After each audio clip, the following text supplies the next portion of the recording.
The following video contains step-by-step instructions on how to maintenance the 6 through 8 inch Deringer 20 double check backflow preventer. These are the tools required. Close the number 1 shutoff valve. Close the number 2 shutoff valve.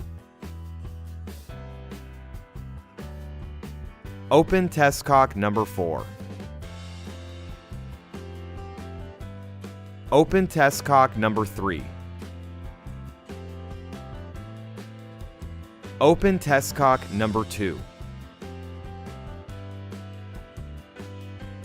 Do not open test cock number 1.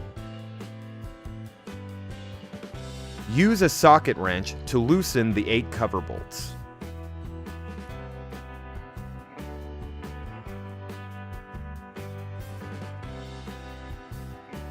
Keep the tapered washers with the access cover bolts.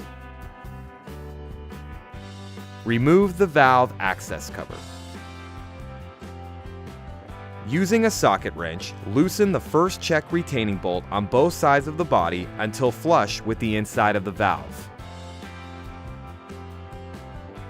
Remove the first check from the valve body.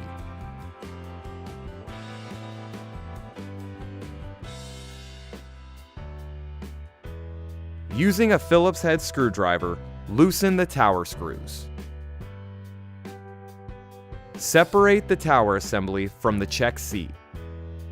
If debris is found on the check seal disc, the check may just be fouled. Debris can be cleaned off to make the check seal properly without having to replace the check seal disc. Use a rag and some water to clean the debris off of the check seal disc. Examine the seat for any debris or damage. Examine the seat O-ring for damage and debris. Replace the seat O-ring if necessary. Once the debris has been cleared from the check disc and no damage is present, the check can be reassembled and reinstalled into the valve body for testing.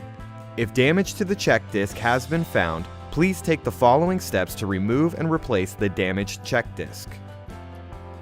Using a Phillips head screwdriver, remove the seal disc retaining screws.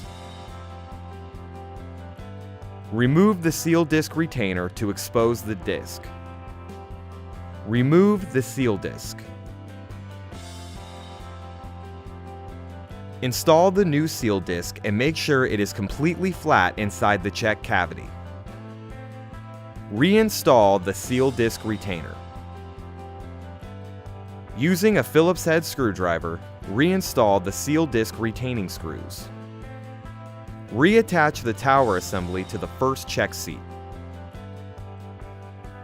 Make sure the tower assembly is in the proper orientation before tightening down the tower screws. Make sure the check seat protrusions are at the top side of the check. Make sure the check spring arms and the tower bosses on the tower assembly are facing upwards to allow the check to swing open downwards during operation. Using a Phillips head screwdriver, retighten the tower screws.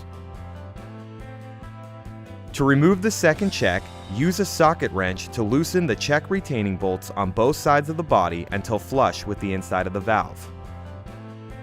Use a flathead screwdriver to gently remove the second check from the valve body.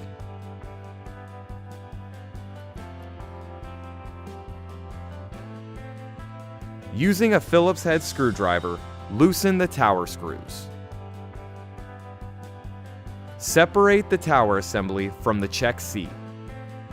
If debris is found on the check seal disc, the check may just be fouled. Debris can be cleaned off to make the check seal properly without having to replace the check seal disc.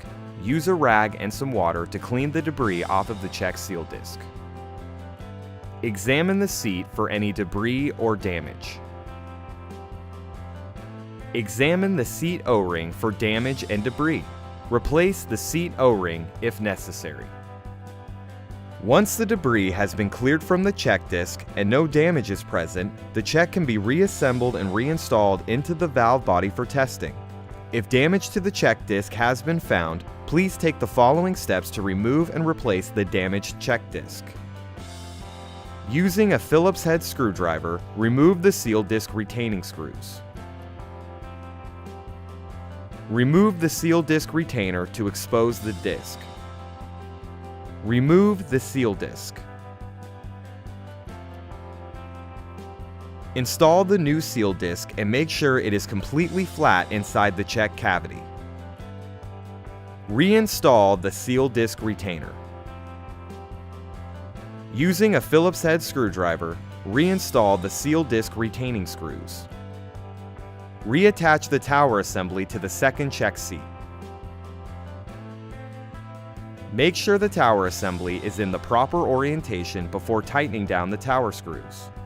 Make sure the check seat protrusions are at the top side of the check.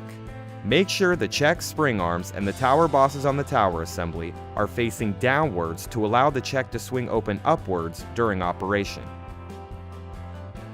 Using a Phillips head screwdriver, retighten the tower screws. Reinstall the second check into the valve body. Make sure the O-ring seals properly to the surface. Retighten the second check retaining bolts on both sides of the body. Make sure the check retaining bolts don't bind against the check. Install the first check into the valve body. Make sure the O-ring seals properly to the surface. Retighten the first check retaining bolts on both sides of the body. Make sure the check retaining bolts don't bind against the check.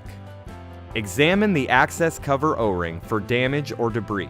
Replace the O-ring if necessary. Place the access cover onto the valve body. Install the tapered washers onto the access cover bolts. When reinstalling the access cover bolts, engage all 8 cover bolts one thread. Hand tighten all 8 cover bolts. Using a ratchet wrench, tighten down the 4 corner bolts. Tighten down the 4 remaining bolts. Slightly open the number 1 shutoff valve. Close the number 2 test cock. Close the number 3 test cock. Close the number 4 test cock. Fully open the number 1 shutoff valve. Perform a backflow test according to your local regulations to ensure the check valves have been repaired properly. Fully open the number 2 shutoff valve.